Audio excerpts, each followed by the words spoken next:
لله رب العالمين والصلاة والسلام على رسوله الأمين وعلى آله وأصحابه أجمعين أما بعد أعوذ بالله السميع العليم من الشيطان الرجيم من همزه ونفخه ونفثه بسم الله الرحمن الرحيم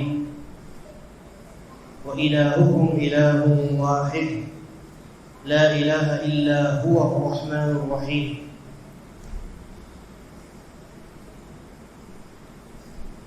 اس سے قبل کی آیات میں اس بات کا تذکرہ ہوا کہ جو لوگ جان بوجھ کر کے علم چھپاتے ہیں اللہ تبارک و تعالیٰ کی ان لوگوں کے اوپر لعنت ہوتی،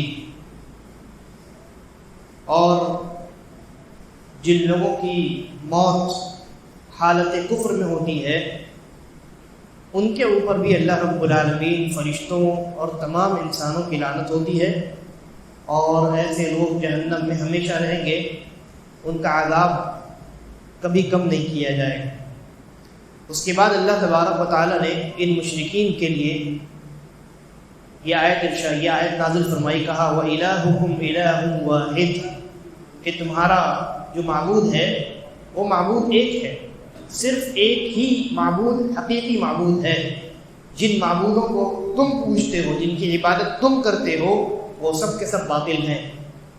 تو کہا وَإِلَٰهُكُمْ إِلَٰهٌ وَاحِدٌ، الہ کہلانے کا مستحق، معبود کہلانے کا مستحق صرف ایک ذات ہے، اور وہ کون ہے؟ کہا لا الہ الا ہو، کوئی معبود حقیقی نہیں ہے سوائے اس کے، الرحمن الرحیم، اور جو رحمان اور رحیم ہے۔ اس سے قبل بھی میں نے ذکر کیا ہے کہ رحمان اور رحیم یہ دونوں اللہ تبارک و تعالیٰ کے صفتی نام ہیں، یعنی ایسے نام ہیں جن میں اللہ کی صفت کا تذکرہ ہے۔ الرحمن کہتے ہیں، اس کا معنی ہوتا ہے ذو الرحمت الواسعہ، یعنی بہت وسعت کے ساتھ بغیر کسی حد کے رحم کرنے والی ذات، اور الرحیم کا معنی ہوتا ہے جو اپنی رحمت دوسروں تک پہنچاتا ہے۔ تو اللہ تبارک و تعالیٰ خود صفت رحمت سے متصف ہے اور اپنی رحمت اپنے بندوں تک پہنچاتا ہے۔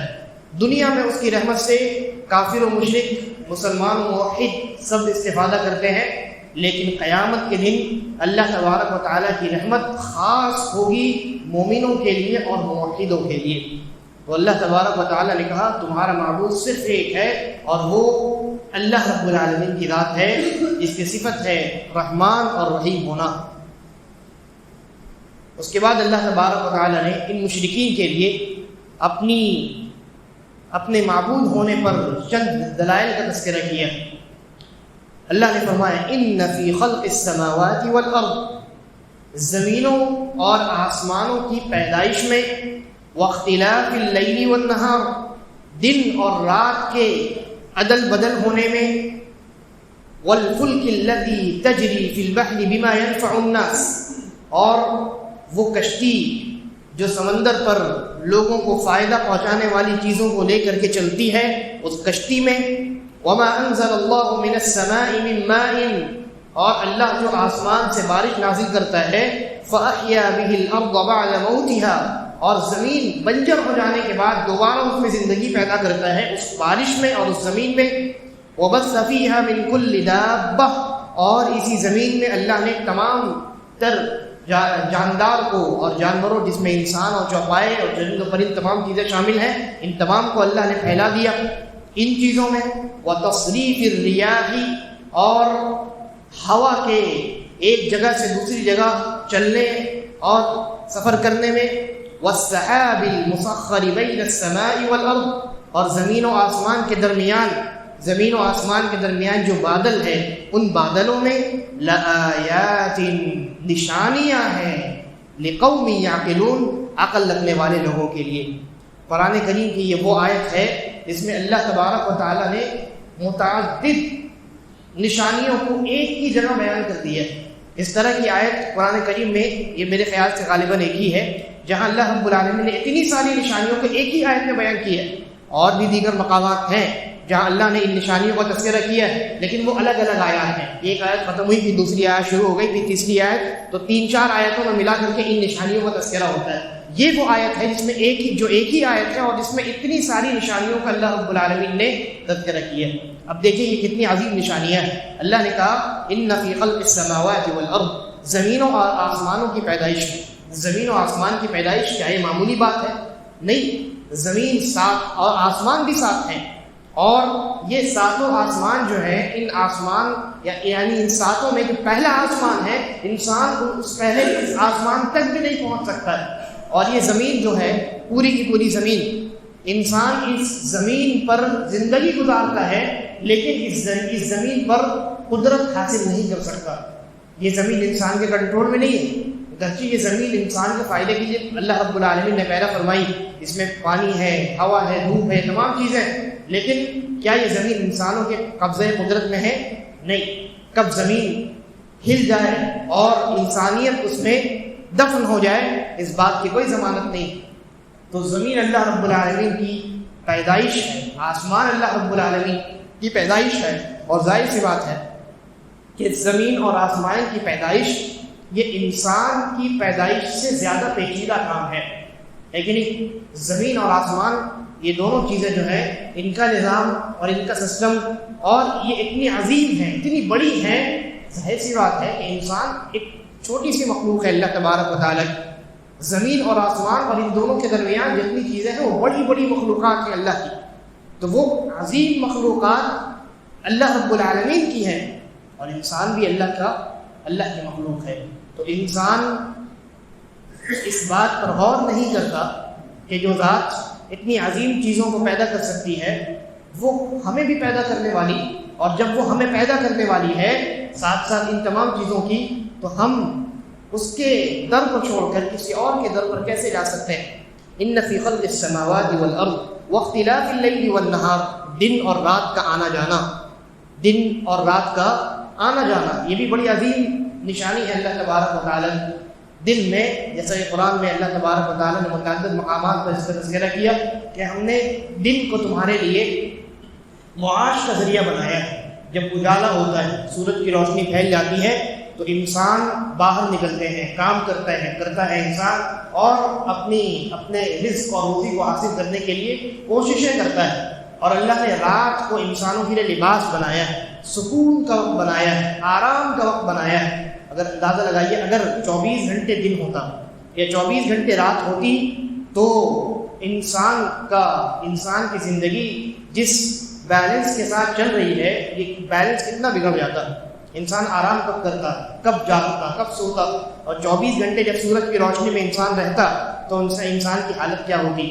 تو یہ دن اور رات کا آنا جانا، اور پھر یہ دن اور رات الگ الگ دنوں میں الگ الگ اس کی لمبائی ہوگی. کبھی دن لمبا ہو جاتا ہے، رات چھوٹی ہو جاتی، پھر کبھی رات لمبی ہو جاتی ہے، دن چھوٹا ہو جاتا ہے. اور ایسا ہوتا ہے کہ دن جب رات ختم ہوتی ہے تو دن نمودار ہوتا ہے، جب دن ختم ہوتا ہے تب رات شروع ہوتی ہے. کبھی ایسا نہیں ہوتا کہ دن کے وقت میں رات شروع ہو گئی یا رات کے وقت میں اچانک دن ظاہر ہو گیا، ایسا نہیں ہوتا ہے. یہ ایک نظام اور ایک سسٹم کے تحت یہ چیزیں چل رہی ہیں جو اس بات پر دلالت کرتی ہیں کہ اتنے پیچیدہ سسٹم کو بنانے والی ذات اللہ تبارک و تعالیٰ کی ہے.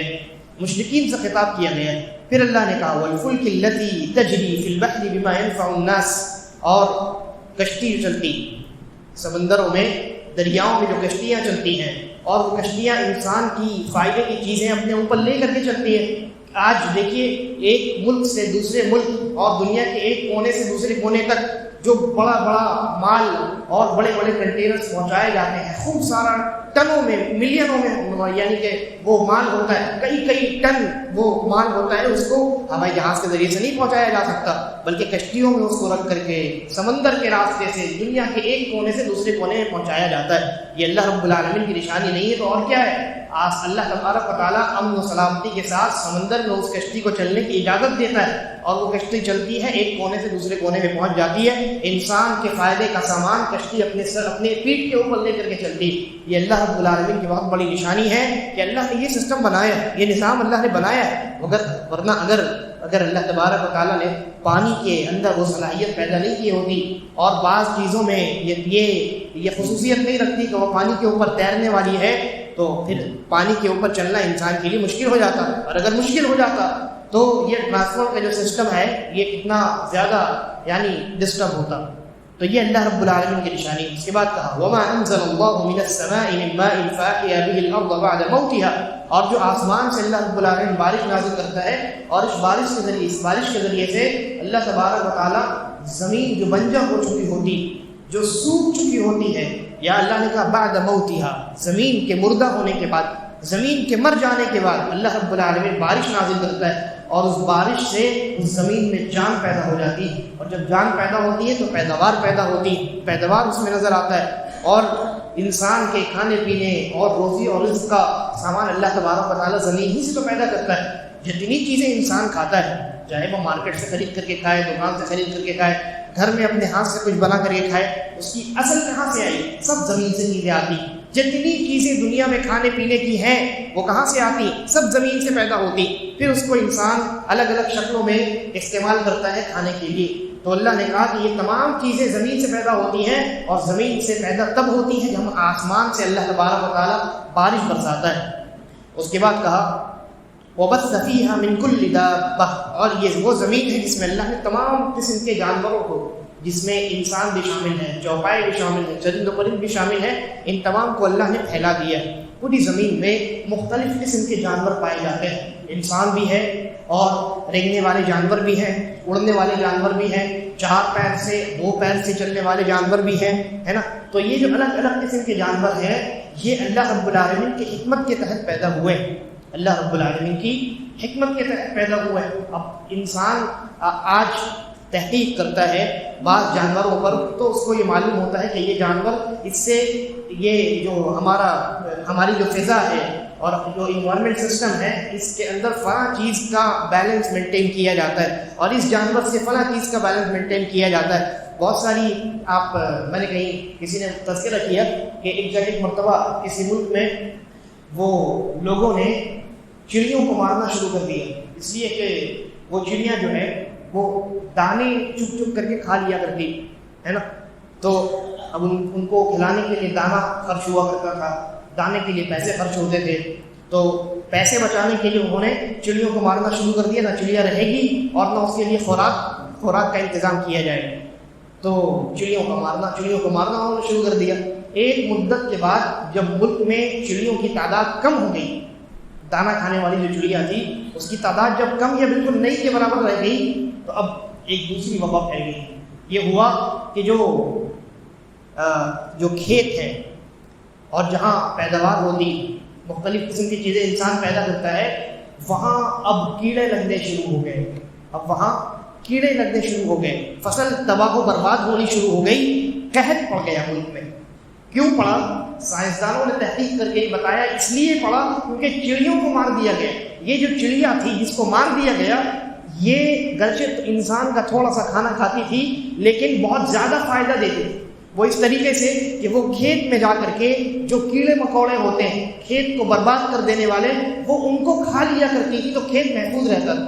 انسانوں نے اپنی عقل دوڑائی اور قدرت میں دخل اندازی کی کوشش کی، اللہ کے نظام میں دخل اندازی کی کوشش کی، اور اپنے حساب سے یہ سمجھا کہ نہیں، اس کو مار دینے سے ہمارا فائدہ ہے، جبکہ اس کے مار دینے سے انسان بھکمری تک پہنچ گیا۔ تو یہ اللہ رب العالمین کی نشانی، ہر ایک مخلوق جو اس دنیا میں موجود ہے، چاہے انسان اس سے ڈائریکٹ فائدہ اٹھاتا ہے یا اس کو فائدہ نظر نہیں آتا، ہر ایک مخلوق انسان کے فائدے کے لیے اور اللہ رب العالمین کی حکمت کے تحت پیدا کی گئی ہے دنیا کے اندر، چاہے وہ مخلوق چھوٹی ہو یا بڑی ہو۔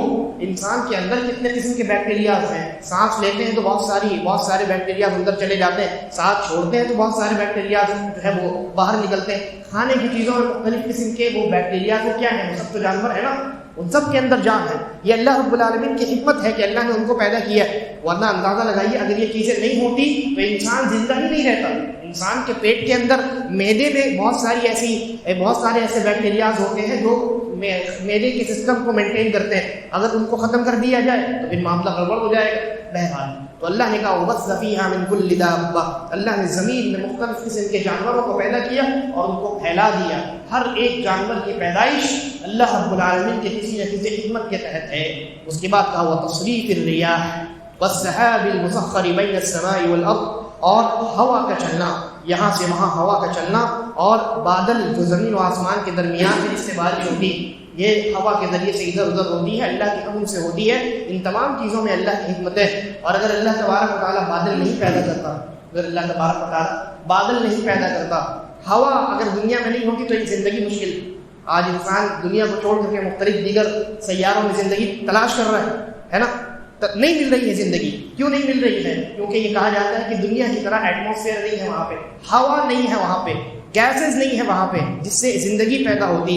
تو اللہ تبارک و تعالیٰ نے یہ نظام بنایا ہے، آکسیجن گیس ہے اور بہت سارے گیسز ہیں جو ہماری فضا میں موجود ہے، جس کی وجہ سے انسان کی زندگی چلتی ہے.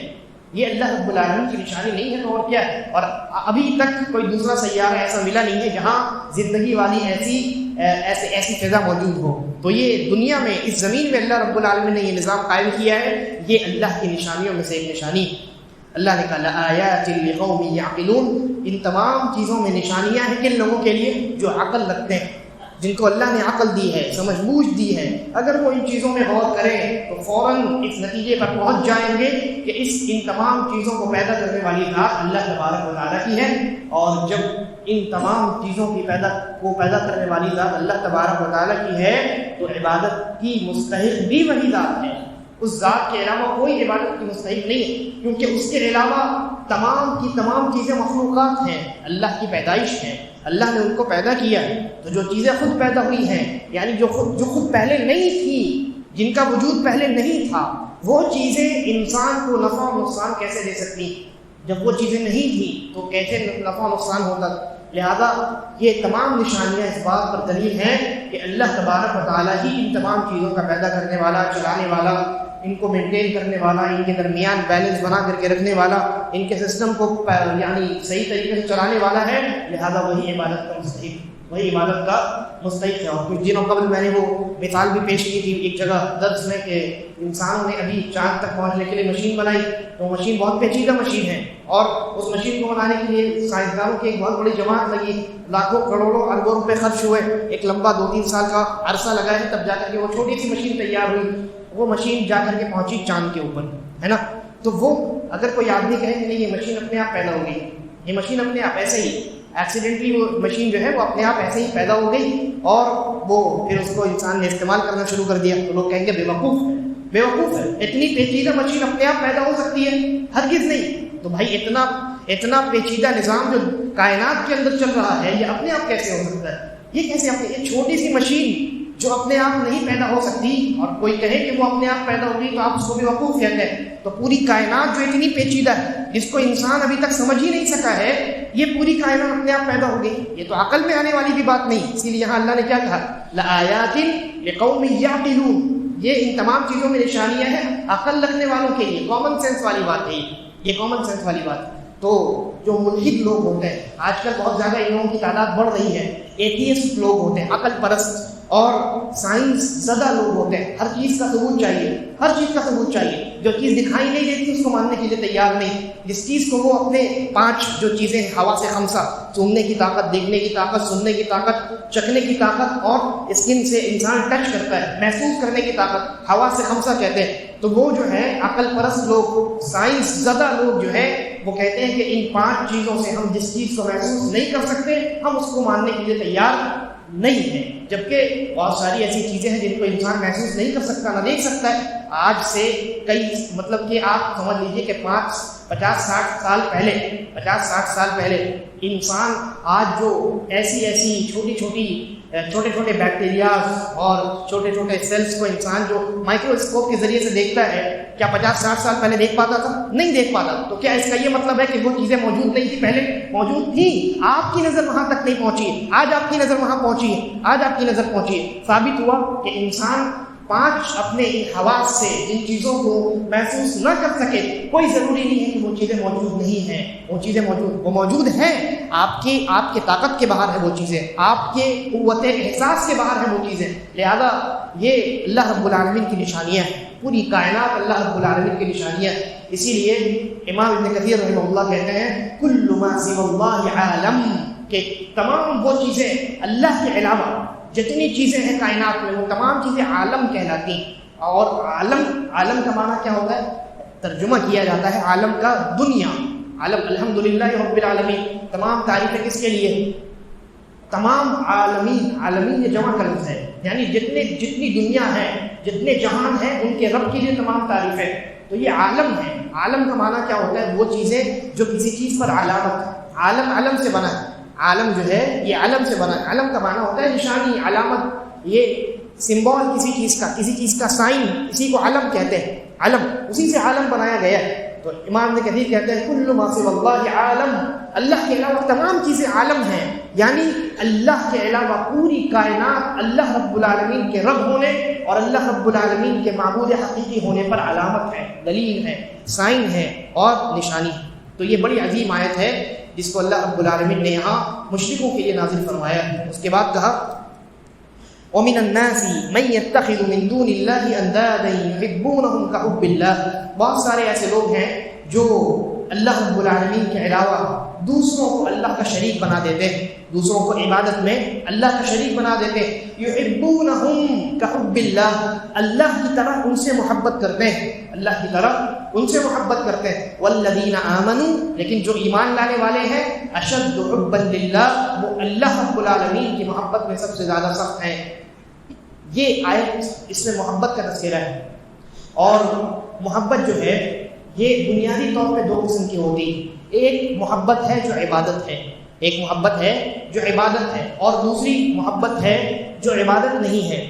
وہ محبت جو عبادت ہے اس کے اندر بنیادی طور پہ دو چیزیں ہوتی ہیں. ایک ہوتی ہے عاجزی اور انکساری، اور ایک چیز ہوتی ہے تعظیم، ریسپیکٹ. اللہ رب العالمین سے ہم عبادت والی محبت کرتے ہیں، یعنی ایسی محبت کرتے ہیں جس محبت میں ہم اللہ رب العالمین کے لیے عاجزی اور انکساری اختیار کرتے ہیں، اپنے آپ کو حقیر تصور کرتے ہیں اور اللہ رب العالمین کی تعظیم کرتے ہیں. تو عاجزی اور انکساری اور اللہ کی تعظیم کے ساتھ ہم اللہ رب العالمین سے محبت کرتے ہیں. ایسی محبت عبادت ہے، ایسی محبت عبادت ہے. اور یہی وجہ ہے کہ ایسی محبت اللہ کے علاوہ کسی سے جائز نہیں. تو اللہ نے اسی محبت کا تذکرہ یہاں کیا کہ جو لوگ اللہ کے علاوہ دوسروں کی عبادت کرتے ہیں وہ اللہ کی طرح یحبونہم کحب اللہ، وہ اللہ کی طرح دوسروں سے محبت کرنے لگتے ہیں. یعنی اللہ سے محبت کرنی چاہیے عاجزی اور انکساری اور تعظیم کے ساتھ، ریسپیکٹ کے ساتھ. تو وہ غیر اللہ سے بھی ایسی ہی محبت کرنے لگتے ہیں، وہ غیر اللہ سے بھی عاجزی کے ساتھ، انکساری کے ساتھ اور ان کی تعظیم میں ان سے محبت کرتے ہیں. تو یہ شرک ہے، اور یہ شرک اکبر ہے. یہ شرک اکبر ہے، انسان کو اسلام سے خارج کر دینے والا شرک ہے. اس لیے کہ محبت، عبادت والی جو محبت ہے یہ خالص اللہ تبارک و تعالیٰ کا حق ہے. اور عبادت کی جو دوسری قسم ہے وہ طبعی عبادت، یعنی نیچرل محبت جس کو کہتے ہیں. انسان کا اپنے بیٹے سے محبت کرنا، میاں بیوی کی محبت ہے نا، اسی طریقے پر کھانے پینے کی چاہت انسان کے دل میں ہوتی ہے، مال کی محبت انسان کے دل میں ہوتی ہے. تمام چیزیں، یہ تمام فطری محبتیں ہیں.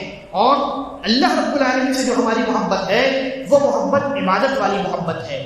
اور جب یہ دونوں قسم کی محبتیں ٹکرا جائیں، اگر کبھی ایسا ہو کہ ان دونوں قسم کی محبتیں آپس میں ٹکرا رہی ہوں کسی موقع پر، کسی مسئلے میں، تو انسان پر واجب ہے کہ وہ اللہ رب العالمین کی محبت کو اوپر رکھے اور فطری محبت کو نیچے رکھے. جیسا کہ انسان اپنے وطن سے محبت کرتا ہے. انسان جہاں پیدا ہوا، جہاں وہ پرورش اس نے پائی، جہاں بڑا ہوا، جہاں رہتا سہتا ہے، اور جہاں اس کے دوست احباب ہیں، رشتے دار ہیں، جہاں وہ نوکری کرتا ہے، کھاتا پیتا ہے، کماتا ہے، تو اس جگہ سے اس کو محبت ہوتی ہے. جو انسان جہاں کا رہنے والا ہوتا ہے وہاں سے محبت ہوتی ہے اس کو. یہ فطری محبت، یہ وطن سے محبت، یہ ایمان کا حصہ نہیں. ایک روایت بیان کی جاتی ہے وہ ضعیف ہے، لیکن یہ بات درست ہے کہ وطن سے محبت یہ فطری چیز. انسان کے دل میں جیسے بیٹے سے محبت ہوتی ہے ویسے ہی اپنے اس مقام سے محبت ہوتی ہے جہاں وہ پیدا ہوا، بڑا ہوا، اور جہاں اس کے دوست احباب رشتے دار رہتے ہیں. تو وطن سے محبت ایک فطری محبت ہے. لیکن صحابہ کرام کی زندگی میں جب یہ فکری محبت اللہ رب العالمین کی محبت سے ٹکرائی تو انہوں نے کس محبت کو ترجیح دیا؟ اللہ کی محبت کو ترجیح دیا، اور اپنے وطن کی محبت کو سائڈ میں رکھ کر کے مکے کو چھوڑ کر کے نبی اکرم صلی اللہ علیہ وسلم کے ساتھ مدینہ ہجرت کر گئے۔ لہذا جب یہ دونوں محبتیں آپس میں ٹکرائیں تو واجب ہے، فرض ہے، ضروری ہے کہ انسان اللہ کی محبت کو ترجیح دے۔ اللہ نے اسی بات کا تذکرہ کیا، کہا والذین آمنوا اشد حبا للہ، ایک تم ایمان والے غیر اللہ سے اللہ کی طرح محبت نہیں کرتے، اور اللہ کی محبت میں بھی ایمان والے بہت سخت ہیں۔ دنیا کی تمام محبتیں ایک طرف اور اللہ رب العالمین کی محبت ایک طرف۔ وَلَوْ يَرَى الَّذِينَ ظَلَمُوا، کہا کہ یہ جو ظالم لوگ ہیں جو اللہ کی طرح دوسروں سے محبت کرتے ہیں، ہے نا، یہ مشرک لوگ ہیں، یہی ظالم لوگ ہیں، جب یہ دیکھیں گے عذاب، يَرَى الَّذِينَ ظَلَمُوا أَنَّ الْعَذَابَ يَرَى الَّذِينَ ظَلَمُوا إِذْ يَرَوْنَ الْعَذَابَ، یہ جب عذاب کو، اللہ کے عذاب کو دیکھیں گے، ان القوۃ للہ جمیعا، تو تب ان کو سمجھ میں آ جائے گا کہ تمام قوتیں اور طاقتیں، پورا پاور اللہ رب العالمین کے ہاتھ میں ہے۔ ہم جن سے محبت کر رہے تھے دنیا میں وہ تو کچھ نہیں ہے، بیکار تھی ہماری وہ محبت، اس لیے کہ قیامت کے دن اللہ کی عدالت میں ان کی محبت کچھ کام آنے والی نہیں۔ وَأَنَّ اللَّهَ شَدِيدُ الْعَذَابِ، اور اللہ تبارک و تعالیٰ بہت سخت عذاب دینے والا ہے۔ اس کے بعد پھر اللہ رب العالمین نے اگلی آیاتوں میں ان لوگوں کا تذکرہ کیا ہے جو لوگ سردار قسم کی دنیا میں تھے اور جن کی دیکھا دیکھی دوسرے بھی گمراہ ہو گئے، جن کو فالو کرنے کے چکر میں، جن کی اتباع میں دوسرے جو لوگ تھے وہ بھی گمراہ ہوئے۔ تو قیامت کے دن ان دونوں کا معاملہ کیا ہوگا اللہ کی عدالت میں؟ وہ دونوں ایک دوسرے سے اس طرح کی گفتگو کریں گے اور اللہ کے دربار میں اپنی کس خواہش کو پیش کریں گے، انشاءاللہ اگلی آیات میں اس کا تذکرہ ہوگا۔ اللہ تبارک و تعالی ہم تمام کو قرآن مجید کو سننے، تلاوت کرنے اور اس پر عمل کرنے کی توفیق عطا فرمائے، اور ہم تمام کا خاتمہ ایمان اور اسلام پر کریں۔ اللہ اعلم، وصلی اللہ علی نبینا وسلم۔